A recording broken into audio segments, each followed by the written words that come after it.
Cześć! Z dzisiejszego odcinka dowiecie się, kto ma bardziej przesrane, jeśli chodzi o alkohol. Kobiety czy może mężczyźni?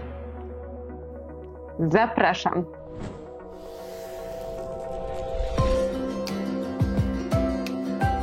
Uzależnienie to bardzo mezokratyczna choroba. Demokratyczna. Nieważne jakiego wyznania jesteście, jaki macie kolor skóry, czy jesteście biali, czarni, brązowi, żółci, nieważne jaki zawód uprawiacie, nieważne czy jesteście mężczyzną, czy kobietą, uzależnienie może was dojechać. Tylko kogo bardziej? Mężczyzn czy kobiety? Bo uwierz mi, że istnieje zasadnicza różnica w tym, jak alkohol oddziałuje na przedstawicieli tych obydwu płci. Związane jest to z różnicą w fizjologii i gospodarce hormonalnej. Będzie zatem różnie na nich oddziaływać. Zanim zacznę tutaj sypać konkretami, jeśli chciałabyś spróbować życia bez alkoholu i nie bardzo wiesz, jak się za to zabrać, zasubskrybuj mój kanał po to, żeby nie przepuścić ani jednego odcinka, w którym dostarczam Ci narzędzia do tego, abyś wreszcie mogła zerwać z tym nałogiem. Kolejna informacja jest taka, że już niebawem rusza wyzwanie 30 dni bez alkoholu, więc jeśli chciałabyś sprawdzić, czy abstynencja jest dla Ciebie, link do tego wyzwania, do darmowej rejestracji umieszczę pod tym filmem. No dobra, runda pierwsza. Kto statystycznie częściej się uzależnia? Faceci czy może kobiety? Jak myślicie?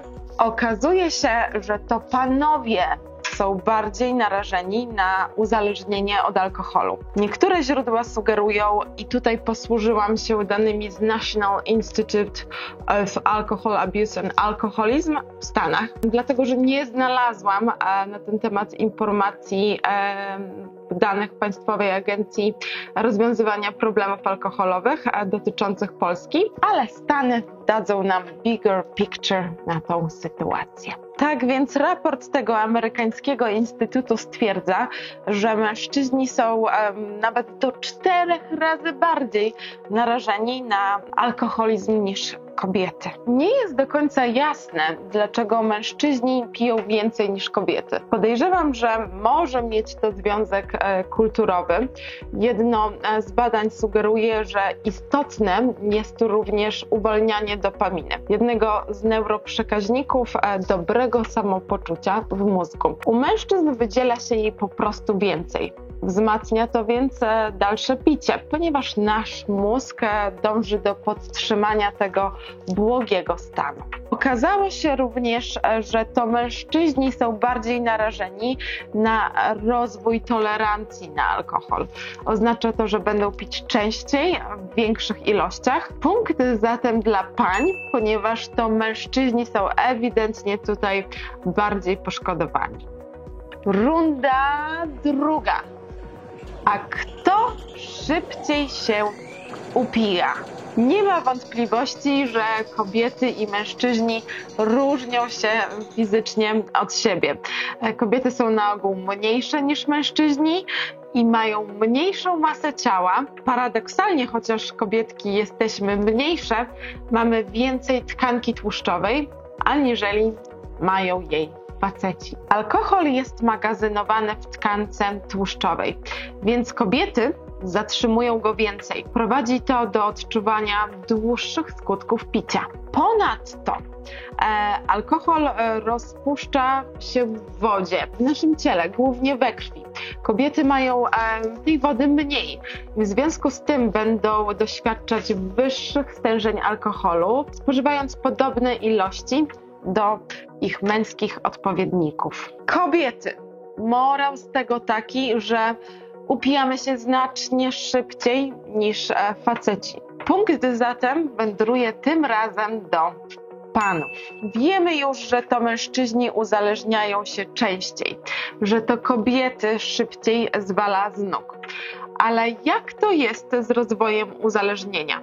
Z prędkością, z jaką rozwija się to uzależnienie? Pora na rundę trzecią. Kto uzależnia się szybciej? Okazuje się, że to kobiety nadużywające alkoholu uzależnią się szybciej niż mężczyźni. Pani profesor Ewa Wojdyło, królowa terapeutów, określa picie kobiet mianem teleskopowego. Dlaczego? Otóż babeczki mają tendencję do rozpoczynania picia w późniejszym okresie życia, aniżeli mężczyźni, ale rozwój uzależnienia u nich będzie postępował znacznie szybciej. Dlatego takie porównanie do teleskopu. Zmienna gospodarka kobiet związana z cyklem menstruacyjnym jest odpowiedzialna za częste skoki napięcia. W związku z tym, kobietki, jeżeli pijemy już ryzykownie, częściej będziemy sięgać po używki, po to, żeby zniwelować dolegliwości, jakie towarzyszą nam podczas napięcia przedmiesiączkowego. Jesteśmy narażone zatem bardziej na głody alkoholowe. Wiem, co mówię. U mnie to właśnie przed okresem najczęściej sięgałam po alkohol, nie wytrzymując poddenerwowania i napięcia. Po co? Żeby zniwelować, poprawić sobie ten nieprzyjemny nastrój. Jaki był tego skutek? Pomagało tylko na chwilę. Potem było jeszcze gorzej. Kac i wyrzuty sumienia sprawiały, że naginałam do sklepu po kolejne dawki. Błędne koło jak nic. Także panie i panowie, punkt dla panów, ponieważ kobiety dostają tutaj znowu bęcki. Runda czwarta. A na kogo alkohol działa bardziej destrukcyjnie? Jak to jest z jego wpływem na nasze zdrowie? Dziewczyny, znowu nie mam dobrych wieści. Okazuje się, że organizm kobiety wykazuje mniejszą zdolność niż organizm mężczyzny do obrony przed negatywnymi konsekwencjami picia. Faceci mają więcej enzymów trawiennych odpowiedzialnych za metabolizowanie alkoholu.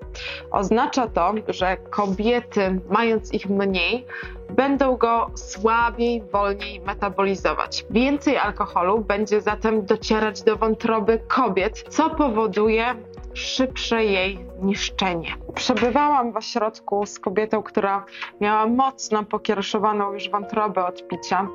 Pamiętam jak dziś, jak graliśmy sobie wszyscy w gry planszowe. Już jej dzisiaj z nami nie ma. W ogóle muszę wam powiedzieć, że w ciągu ostatnich 4 lat aż 7 osób, które znam, odeszło z powodu uzależnienia. Znałam ich z terapii, z podwórka. Wszyscy byli młodzi. Pijące kobiety są również narażone bardziej na rozwój nowotworu sutka, na rozwój różnych form osteoporozy, mają bardziej łamliwe kości, szczególnie w okresie menopauzy. Kolejnym skutkiem nadużywania alkoholu przez kobiety może być brak zainteresowania seksem, oziębłość płciowa i uwaga, trudności w przeżywaniu orgazmu. I tutaj się zgodzę. W późniejszym etapie mojego uzależnienia, jak było już bardziej zaawansowane, rzeczywiście libido drastycznie mi spadło. Ale to było później, bo na początku było wręcz przeciwnie.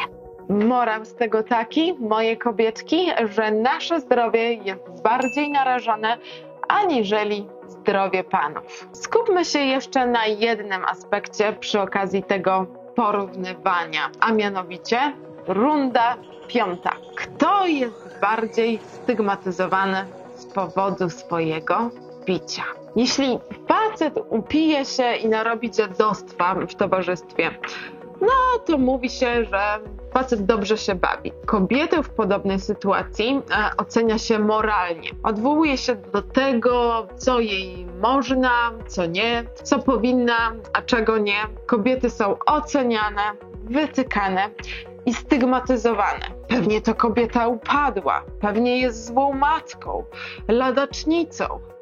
Wiecie, do czego to prowadzi?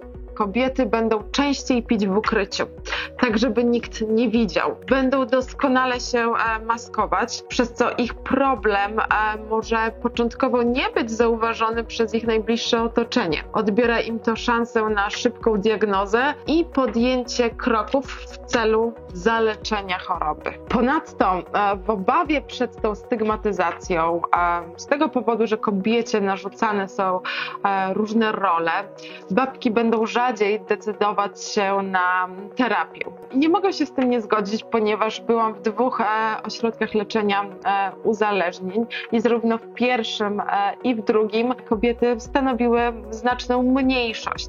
Sytuacja powoli na szczęście się poprawia, ale nadal występuje spora dysproporcja. Laski, znowu dostałyśmy poperegus.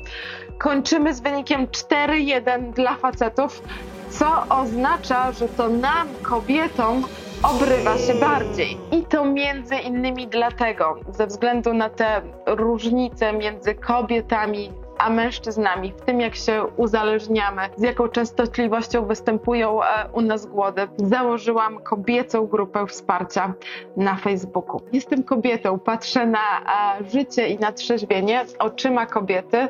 Wydaje mi się więc, że rozumiem ich potrzeby. Jestem przeszczęśliwa i wdzięczna, że nasza społeczność kobiet, które chciałyby spróbować życia na trzeźwo, bez alkoholu, się rozrasta. Na grupie oprócz dobrego słowa i wsparcia koleżanek znajdziesz dostęp do live'ów, w których opisuję, jak radzić sobie na poszczególnych etapach abstynencji. Będą również live'y z ekspertami, między innymi panią seksuolog, więc serdecznie Cię tam zapraszam. Link pod tym filmem.